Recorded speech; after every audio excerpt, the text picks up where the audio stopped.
Hello friends, welcome to Home Study Classes. स्वागत है आपका हमारे इस YouTube channel Home Study Classes में। तो आज हम कंटिन्यू करने वाले हैं 10th भारतीय वन मैथ्स एक्सरसाइज 1B के क्वेश्चन नंबर 5 से। ठीक है, तो बिना टाइम वेस्ट करते हुए चलिए देखते हैं क्वेश्चन आपको स्क्रीन में दिख रहा होगा। देखिए क्वेश्चन क्या बोल रहा है। 12,576 और 4,052 का अंकगणित के मूलभूत प्रमेय से मौसा ज्ञात करें और फिर मौसा की सहायता से लौसा निकालें। वही मौसा की सहायता से हमको लौसा निकालना है। तो यही दोनों संख्याएं मेरा, इसका पहले हम अभाज्य गुणनखंड करेंगे तब फिर मौसा निकालेंगे। वही मौसा की सहायता से हम क्या निकालेंगे, लौसा निकालेंगे। तो सबसे पहले अभाज्य गुणनखंड करते हैं। क्या है 12,576, 2 से डिवाइड लग जाएगा क्योंकि यूनिट डिजिट क्या है 6 है। 2 6 जा 12, 2 2 जा 4, 2 8 जा 16, 2 8 जा 16, 2 से 3, फिर 1 4 4, फिर 2 से 15 7 2, फिर 2 से कितना हो जाएगा, 2 से देखिए 2 से 1 जा 14, 2 8 जा 16, 2 6 जा 12, फिर 2 से 2 3 जा 6, 2 9 जा 18, 2 3 जा 6, 3 सब आएगा क्योंकि 2 से नहीं आएगा, यूनिट डिजिट 3 आ गया, 1 3 1। अब इन्हें आएगा किसी से तो हम इसको क्या लिख सकते हैं, देखिए 2 1 2 3 4 5, तो 2 पे पावर 5 लिख सकते हैं इसको, इंटू 3 इंटू 1 3 1। ठीक है, इतना लिख सकते हैं इसको। अब देखिए 40 52 है, 40 52 का अभाज्य गुणनखंड करेंगे तो क्या आ जाएगा, देखिए 2 से 20 26, 2 से 10 13, फिर 2 से नहीं आएगा ना, तो चलिए इतना लिख देते हैं। 2 पे power 2 into 10 to the power 10 13, इतना है। ठीक है, अब देखिए क्या करना है, हमको HCF निकालना है। किसका, 12,576 और 40 52 का। तो HCF क्या आ जाएगा, HCF होता है छोटा घात। दो का हमको छोटा घात लेना है, 2 पे पावर 5 है, 2 पे पावर 2 है, तो 2 पे पावर 2 छोटा हो जाएगा। 10 13 है तो यहाँ पे 10 13 पे पावर 1, यहाँ पे हम गुना हम दे सकते हैं कि नहीं, 10 13 पे पावर 0, इसका मान 1, इसलिए हम इसको नहीं लेंगे। इस पे भी घात 1 है, इसको भी नहीं लेंगे, इसका भी घात 1 है, इसको नहीं लेंगे। तो क्या हो जाएगा, सिर्फ HCF मेरा 4 आ जाएगा। ठीक है, आगे अब इसके सहायता से, इसी के सहायता से हम LCM निकालेंगे। लिखेंगे दोनों संख्याओं का गुणनफल बराबर क्या होता है, HCF गुना LCM। दोनों संख्या का गुणनफल क्या हो जाएगा, 12,576। दूसरा संख्या क्या, जब दो संख्या रहता है तब मेरा ये होता है 40 52, HCF 4 निकल के आ गया, LCM पता नहीं है। तो LCM क्या निकल के आएगा, देखिए 4 मल्टीप्लाई में अपोजिट साइड जाएगा तो क्या हो जाएगा, डिवाइड में 40 52 बटे 4, कितना 10 13। LCM इक्वल टू निकल के आ गया, इसको 10 13 से मल्टीप्लाई कर देते हैं। 12 5 76 को 10 13,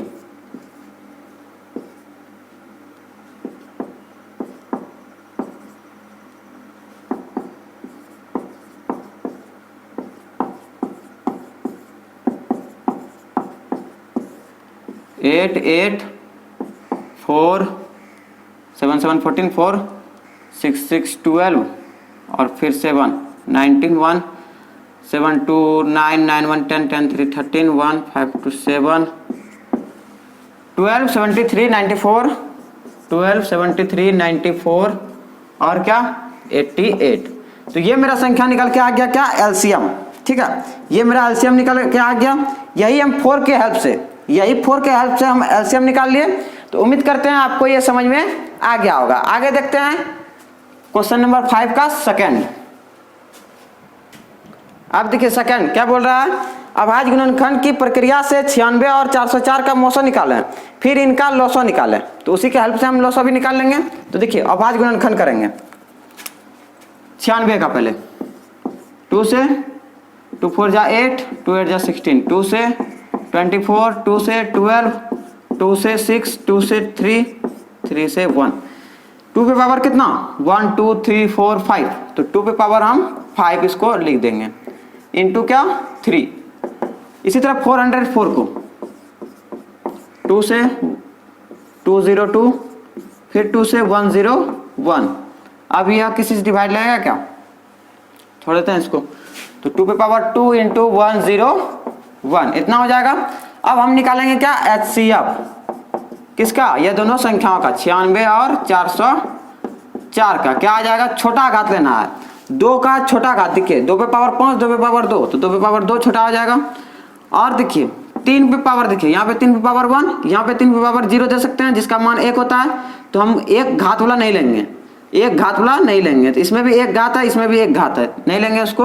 तो 2 पे पावर 2 हो जाएगा, क्या आ जाएगा 4। ठीक है, अब देखिए HCF निकल गया। एलसीएम क्या होगा दोनों संख्याओं का, देखिए 96 और 404 का। तो एलसीएम निकालने के लिए क्या करते हैं हम, बड़ा घात देखते हैं। बड़ा घात 2 का घात, बड़ा घात क्या 2 पे पावर 5, 3 का बड़ा घात 1, 3 पे पावर 1, 101 का 101 ही। बड़ा घात में हम एक घात वाला को लेंगे, लेकिन छोटा घात जब करेंगे HCF निकालेंगे तो एक घात वाला को हम छोड़ देंगे। क्यों छोड़ेंगे हम, वो बता दिए हैं कि अगर हम इसमें 3 पे पावर 0 भी दें तो कोई चेंज नहीं होगा, छोटा घात तब तो यही हो जाएगा। अब देखिए इसका मान 2 पे पावर 5, देखिए 2 2 जा 4, 4 2 जा 8, 8 2 जा 16, 16 2 जा 32। तो ये आ जाएगा 32 इंटू 3 इंटू 101, 32 इंटू 303, 3 से मल्टीप्लाई कर दिए। अब 303 को 32 से मल्टीप्लाई करेंगे,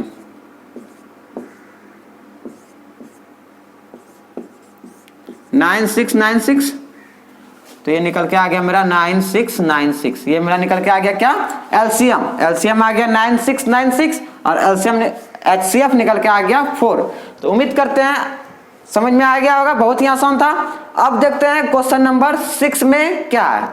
आप देखिए क्वेश्चन नंबर 6 में क्या बोल रहा है। क्वेश्चन नंबर 6 का फर्स्ट क्या, जांचें कि क्या किसी प्राकृत संख्या, क्वेश्चन हम लिख दिए हैं, जांचें कि क्या किसी प्राकृत संख्या n के लिए 4 पे पावर n के अंत में 0 आ सकता है, ये हमको चेक करना है। ठीक है, तो देखिए प्राकृत संख्या n का मान हमको 1 2 3 4 इस तरह लेते जाना है। अगर हम n का मान 1 लेंगे तो 4 पे पावर 1 हो जाएगा, इसका मान कितना 4। अगर हम इसको ब्रेक करेंगे अभाज्य संख्या में तो क्या हो जाएगा 2 इंटू 2, क्या हो जाएगा 2 इंटू 2। इसी तरह 4 का स्क्वायर जब करेंगे अभाज्य n का मान हमको क्या लेना है, प्राकृत संख्या लेना है, 1 2 3 4 इस तरह लेते जाना है। तो 2 ले लिए तो क्या हो जाएगा 4 का स्क्वायर कितना 16, 16 का मतलब क्या 2 इंटू 2 इंटू 2 इंटू 2, सिर्फ 2 ही आ रहा है। अगर हम 4 का क्यूब लेंगे तो क्या है इसका मतलब 4 गुनी 4 गुनी 4 3 टाइम्स, तो ये भी क्या हो जाएगा मेरा 2 इंटू 2 इंटू 2 6 टाइम्स हो जाएगा। इसका मतलब हमको कहीं भी कोई और संख्या नहीं मिल रहा है, क्या मिल रहा है सिर्फ 2 ही मिल रहा है। इसमें भी हम 4 इंटू 4 करके कर सकते हैं। ठीक है, तो सिर्फ हमको क्या मिल रहा है 2 ही मिल रहा है। ठीक, अब देखिए अगर हम बात करें 0 का, 0 कैसे आता है, किसी भी संख्या के अंत में 0 कैसे आता है। अगर हम 20 को ले लें, ठीक है 20 को ले लें तो 20 में 0 कैसे आया होगा, कैसे आया होगा। तो देखिए अगर हम 20 का अभाज्य गुणनखंड करेंगे तो क्या आ जाएगा 10 2 5, तो 2 इंटू 2 इंटू 5। अब देखिए बात करते हैं हम 0 का, तो इसमें कितना 0 है, 1 0 है। तो जब भी 2 और 5 अभाज्य संख्या है, तो जब भी 2 और 5 का जोड़ा रहेगा, जब भी 2 और 5 का जोड़ा रहेगा, एक जोड़ा है तो 1 0 उसमें आएगा। ठीक है, तो देखिए यहाँ पे 1 जोड़ा है, 2 और 5 का 1 जोड़ा हो रहा है, इसका मतलब इसमें 1 0 है।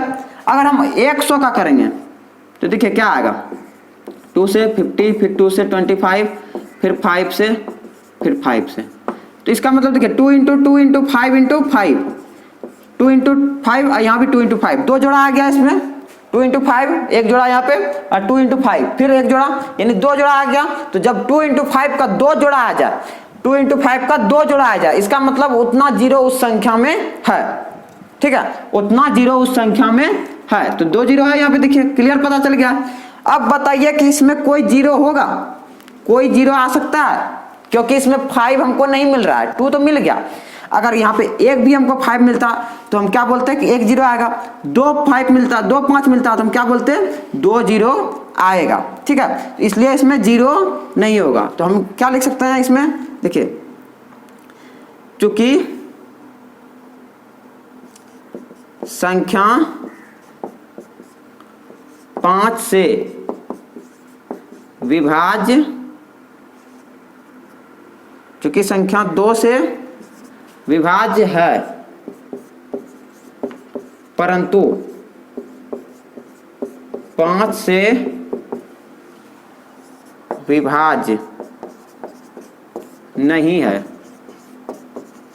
2 से तो है लेकिन 5 से नहीं है। 2 5 का मायने रखता है कि वह कौन सा अभाज्य संख्या है जिसको गुना करने पर जीरो लाना मतलब लाता है। तो यही 2 संख्या है, 2 और 5, यही हमको जीरो बताता है कि कितना जीरो उसमें होगा, संख्या में कितना जीरो होगा।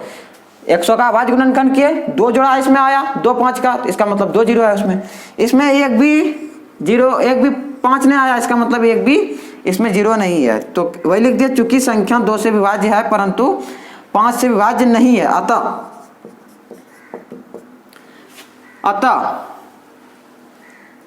इन संख्याओं के अंत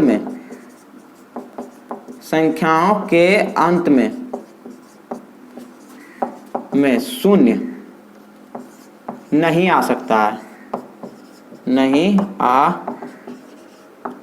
सकता है, या फिर नहीं आएगा, वो भी आप लिख सकते हैं, शून्य नहीं आ सकता है। ठीक है, तो उम्मीद करते हैं आपको समझ में आ गया होगा कि शून्य कैसे आता है। शून्य कैसे आता है, 2 × 5 से, 2 और 5 से हमको शून्य प्राप्त होता है। ठीक है, अब इसका सेकंड देखते हैं, सेकंड में क्या बोल रहा है। अब देखिए आगे है सेकंड, जांचें कि क्या किसी वही चीज है, किसी प्राकृतिक संख्या n के लिए 15 पे पावर n के अंत में जीरो आ सकता है। 15 पे पावर n हमको चेक करना है, तो 15 पे पावर 1 2 3 4 इस तरह चेक करेंगे। तो अगर हम 15 पे पावर 1 देते हैं तो कितना हो जाएगा, देखिए 15 को हम क्या लिख सकते हैं, 15 पे पावर 1 15 ही होगा। तो 15 क्या लिख सकते हैं, अभाज्य संख्या के फॉर्म में तोड़ना है, तो 3 × 5, 3 × 5। अब देखिए यहाँ पे 15 का जब स्क्वायर करेंगे तो क्या आ जाएगा, 15 × 15, तो 3 × 5 फिर 3 × 5 यानी 3 × 3 5 × 5, इतना हो जाएगा मेरा 3 × 5 15, 3 × 5 15।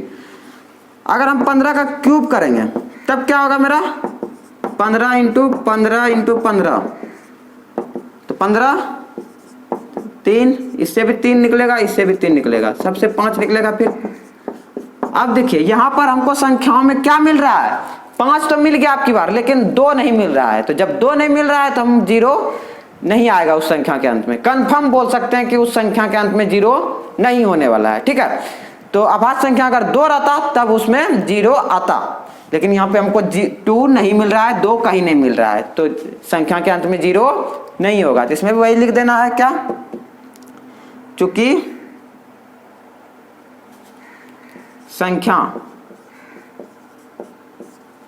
2 से नहीं 5 से विभाज्य है ना, 5 है, 5 से विभाज्य है परंतु 2 से विभाज्य नहीं है, परंतु 2 से विभाज्य नहीं है। अतः क्या लिख सकते हैं, अतः इन संख्याओं के अंत में, वही बोल रहा था, अंत में शून्य नहीं आएगा, शून्य नहीं आ सकता है या आएगा, कुछ भी लिख सकते हैं। ठीक है, तो उम्मीद करते हैं आपको ये समझ में आ गया होगा कि शून्य कैसे आता है। शून्य आता है 2 और 5 के मल्टीपल से। ऐसा अभाज्य संख्या है कौन, 2 और 5, जिसके मल्टीपल से हमको जीरो का पता चलता है। अगर हम बोलेंगे कोई संख्या है जिसमें 2 2 बार आया है और 5 2 बार आया है, तो इसका मतलब उस संख्या में 2 जीरो है, कंफर्म है। अगर बोलेंगे 2 3 बार है और 5 भी 3 बार है, तो उसमें कंफर्म 3 जीरो है। अगर यहाँ पे 3 2 है लेकिन 5 2 बार ही आया है, तो 3 जीरो उसमें नहीं होगा, क्योंकि देखिए ये इसके साथ हो जाएगा, ये इसके साथ पेयर बना लेगा, तो 2 पेयर हुआ इसमें, ये तो बच गया अकेला। इसमें इस संख्या के अंत में कितना होगा? 0, 2 ही 0 संभव है। ठीक है, तो उम्मीद करते हैं आपको ये समझ में आ गया होगा 0 वाला फंडा। तो आज के इस वीडियो में इतना रहने देते हैं। एक्सरसाइज 1B के सभी क्वेश्चनों को हम सॉल्व कर दिए हैं। नेक्स्ट वीडियो में हम आगे भी सॉल्व करेंगे। तो मिलते हैं फिर अगले वीडियो में, तब तक के लिए बाय बाय, जय हिंद, थैंक यू।